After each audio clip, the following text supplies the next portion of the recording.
Hello students, welcome back to my channel Shubham lecturer. Student, जैसा कि इस समय हम 12th फिजिक्स के चैप्टर 3 वैद्युत धारा को पढ़ रहे हैं, जिसमें हमारा नेक्स्ट टॉपिक है अपवाह वेग के आधार पर ओम के नियम की व्युत्पत्ति। देखिए, ये इस चैप्टर का सबसे महत्वपूर्ण डेरिवेशन है और ये आपके बोर्ड एग्जाम में लगातार पूछा जाता है। तो देखिए, अपवाह वेग के आधार पर ओम के नियम की व्युत्पत्ति हमें करना है। देखिए, इससे पहले मैंने आपको ओम का नियम पढ़ाया था। आई होप कि आप लोगों ने वो वीडियो देखा होगा। उसको आप देखेंगे तो आपको ये अच्छे से समझ में आएगा। ठीक है, इसे हम इंग्लिश में कहते हैं derivation of Ohm's law on the basis of drift velocity. बहुत ही आसान तरीके से मैं आपको बताऊंगा। देखिए, ओम का नियम मैंने आपको बताया था कि V upon I equal to होता है R। ठीक है, यहां पर R क्या है? एक नियतांक है जिसे हम प्रतिरोध कहते हैं। V क्या है? विभवांतर है। I है धारा। ठीक है, तो यही आपका है ओम का नियम। आप इसको V equal to I R भी लिख सकते हैं। ठीक है, तो अपवाह वेग के आधार पर हमें ओम के नियम की व्युत्पत्ति करनी है। तो देखिए, अपवाह वेग क्या होता था? जो चालक होता है उसमें जो आवेश होते हैं, जो गतिमान जो इलेक्ट्रॉन होते हैं, उनका एक नियत सूक्ष्म वेग होता है जिसे हम अपवाह वेग कहते हैं। ठीक है, तो इसके लिए हमें एक चालक लेना पड़ेगा सबसे पहले। ठीक है, क्योंकि चालक में जो मुक्त इलेक्ट्रॉन होंगे उन्हीं के बीच अपवाह वेग होगा। तो सबसे पहले हम एक चालक ले लेते हैं। चालक क्या होता है? चालक वो होता है जिसके अंदर धारा का प्रवाह आसानी से हो सकता है। ठीक है, तो ज्यादातर चालकों में जो आवेश वाहक होते हैं वो मुक्त इलेक्ट्रॉन होते हैं। देखिए, ये मुक्त इलेक्ट्रॉन है। ठीक है, तो ये मुक्त इलेक्ट्रॉन है। अब ये इलेक्ट्रॉन जो है जिस वेग से गति करते हैं, बहुत ही सूक्ष्म वेग, लगभग 10 के पावर -4 मीटर प्रति सेकंड। ठीक है, जिस वेग से ये गति करते हैं उसे हम लोग कहते हैं अपवाह वेग। उसे हम लोग डिनोट करते हैं VD से। ठीक है, ठीक है, तो ये आपका हो जाएगा VD, यानी कि ये जो इलेक्ट्रॉन्स हैं ये जिस नियत सूक्ष्म वेग से गति करते हैं उसको हम लोग अपवाह वेग कहते हैं। ठीक है, अब एक चीज और ले लेते हैं। जैसे ये आपका चालक है तो इसकी कोई ना कोई लंबाई होगी। आप लोग कहेंगे चालक में हम क्या लें? जैसे आप कुछ भी ले सकते हैं, लोहा ले सकते हैं जिसमें आवेश वाहक होते हैं। ठीक है, जिसमें धारा का प्रवाह आसानी से होता है। तो देखिए, यहां पर इसकी लंबाई को हम मान लेते हैं L है। ठीक है, तो चलिए लिखते हैं जो कुछ हमने माना है। तो आप लिखिए माना किसी चालक। ठीक है, ये एक चालक है तो माना किसी चालक की लंबाई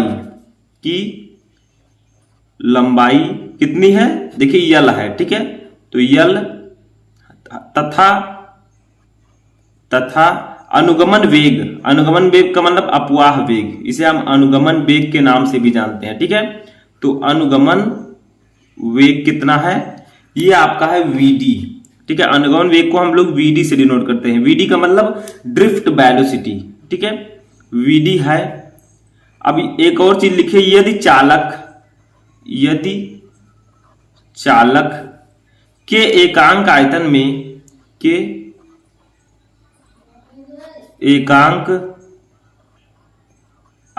में मुक्त इलेक्ट्रॉनों की संख्या, ये जो आपके इलेक्ट्रॉन है इस चालक में जो मुक्त इलेक्ट्रॉन है उनके इलेक्ट्रॉनों की संख्या हम n मान लेते हैं। ठीक है, तो मुक्त इलेक्ट्रॉनों की संख्या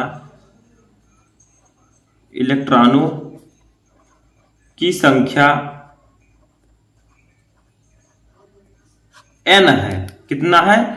n है। ठीक है, समझ में आ गया? देखिए, जैसे आपका कोई चालक है उसमें बहुत सारे मुक्त इलेक्ट्रॉन्स होंगे तो मुक्त इलेक्ट्रॉनों की संख्या मान लीजिए n है। अब ये जिस वेग से गति कर रहा है इलेक्ट्रॉन वो मान लीजिए VD है, अपवाह वेग। ठीक है, और जो ये चालक आपका है उसकी लंबाई L है, क्योंकि कोई ना कोई लंबाई होगी। अब हम चलिए निकालते हैं। तो चालक में प्रवाहित धारा, जब ये सब इतनी है तो चालक में प्रवाहित धारा का मैंने आपको फॉर्मूला बताया था। तो चालक में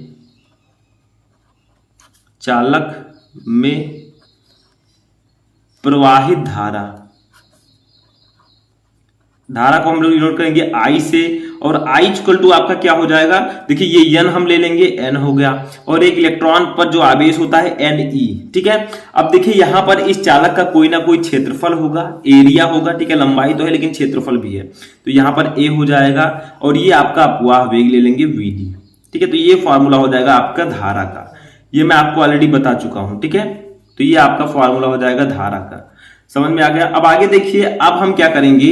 इसके सिरों के बीच विभवांतर निकालेंगे, यानी कि जो चालक है इसके जो सिरों के बीच विभवांतर होगा वो कितना होगा। तो चलिए देखते हैं। अब चालक के सिरों के बीच विभवांतर, सिरों के बीच विभवांतर, ठीक है। विभवांतर निकालेंगे तो विभवांतर हम कैसे निकालेंगे, देखिए इसमें विभवांतर का हम फॉर्मूला लगाएंगे V equal to VDML BDM into L upon E tau, ठीक है। ये फॉर्मूला होगा विभवांतर का। अब आप लोग कहेंगे सर आपने ऐसा क्यों लिखा, तो देखिए एक फॉर्मूला मैंने आपको बताया था जब मैं आपको पढ़ा रहा था अपवाह वेग, ठीक है। तो मैंने बताया था कि VD इक्वल टू होता है, VD इक्वल टू होता है EV टाउ अपान ML, ये फॉर्मूला होता है VD अपवाह वेग का, ठीक है। अब यहीं से मैंने क्या किया है, हमने इस V को निकाल लिया, इस V को लेंगे तो इसका गुणा इसमें हो जाएगा, देखिए ये हो गया, और E और टाउ नीचे जाएंगे तो नीचे हो गया। अब आप लोग कहेंगे E क्या है, V क्या है, टाउ क्या है, तो देखिए E आपका है इलेक्ट्रॉन पर आवेश, B है विभवांतर, टाउ क्या है, टाउ है आपका श्रांतिकाल, ठीक है। M क्या है, M है इलेक्ट्रॉन का द्रव्यमान, जो इलेक्ट्रॉन का द्रव्यमान होता है, ठीक है। L क्या है, इस चालक की लंबाई, देखिए मैंने आपको बताया था चालक की लंबाई, ठीक है। तो ये आप B equal to VDML upon E tau लिख सकते हैं, ठीक है, क्योंकि VD equal to EV tau upon ML होता है, इसी फॉर्मूले से मैंने इसको लिखा है, ठीक है। तो ये आपको ये चीज याद रखनी है, ठीक है, इसमें यही आपको याद रखना है। आप क्या करेंगे, समीकरण 2 को समीकरण 1 से भाग दे देंगे, ठीक है, V अपान I। तो देखिए लिखते हैं यहां पर समीकरण 2 को समीकरण 1 से भाग देने पर, ठीक है, भाग देने पर, ठीक है। तो अब क्या करेंगे, समीकरण 2 को समीकरण 1 से भाग देंगे, ये आपका इक्वेशन नंबर 2 है, ठीक है। तो इस 2 से 1 को भाग देंगे तो पहले लेफ्ट कर देंगे तो V अपान I हो जाएगा, तो इसको लिखेंगे V अपान I, ठीक है। इक्वल टू इधर क्या हो जाएगा, देखिए इधर हो जाएगा VDML अपान E टाउ, ठीक है, VDML अपान E टाउ अपान जो आपका NEAVD है उसको भी यहीं पर लिख देते हैं NEAVD, ठीक है। अब चलिए क्या करते हैं, इसको सॉल्व करते हैं। तो V अपान I तो आपका इधर ऐसे ही रहेगा, इसको ऐसे रहने देते हैं। इधर क्या हो जाएगा, देखिए सबसे ऊपर का गुणा होगा सबसे नीचे, इसके नीचे हम क्या मान सकते हैं, इसके नीचे हम 1 मान सकते हैं। तो सबसे ऊपर का सबसे नीचे होगा, बीच वाले का इससे होगा, दूसरे नंबर का तीसरे से, ठीक है। तो हम लिखेंगे इसको VDML upon E tau into, ये भी आपका ऊपर यही E टाउ के साइड बगल में रहेगा NEAVD, ठीक है, ये हो गया। अब यहां से कौन कौन सी ऐसी चीजें हैं जो कट सकती हैं, देखिए VD से VD हम कैंसिल कर देंगे, ठीक है। तो VD से VD ही कटेगा तो हमारा यहां पर आ जाएगा V upon I equal to, ये हो जाएगा ML अपान NE, देखिए NE हमने लिखा। अब देखिए E का स्क्वायर है, देखिए 2 E है तो NE स्क्वायर लिख देंगे, ठीक है। अब यहां पर A आपका है, A लिख देंगे, टाउ है, टाउ लिख देंगे, ठीक है, आगे पीछे आप लिख सकते हैं। तो ये आपका इतना आ जाएगा। अब देखिए इसको हम कैसे सिद्ध करें कि जो आपका ये है ओम के नियम का पालन करता है, यानी कि अपवाह वेग के आधार पर ओम के नियम की व्युत्पत्ति कैसे करें। तो V upon I equal to ML upon NE square A tau आ गया। अब एक चीज याद रखिएगा कि ML upon NE square A tau जो है ये एक निश्चित ताप पर दिए गए तार के लिए एक नियतांक है, यानी कि जो ये चालक आपका था इसके एक निश्चित ताप पर, ठीक है, निश्चित ताप पर दिए गए चालक के लिए एक ये नियतांक होगा, और वो जो नियतांक होगा उसको हम नियतांक लिखेंगे। तो चलिए देखते हैं यहां पर, तो इस ये जो है एक नियतांक के बराबर हो जाएगा। तो देखिए यहां पर अब हम लिखेंगे, तो यहां पर अब हम लिख सकते हैं, आप लोग कारण भी लिख सकते हैं। देखिए यहां पर आप लिखिए कि ML upon NE square A tau, ठीक है, एक निश्चित ताप पर, एक निश्चित ताप पर दिए गए चालक तार के लिए, ठीक है, जो चालक हमने लिया है तो चालक तार के लिए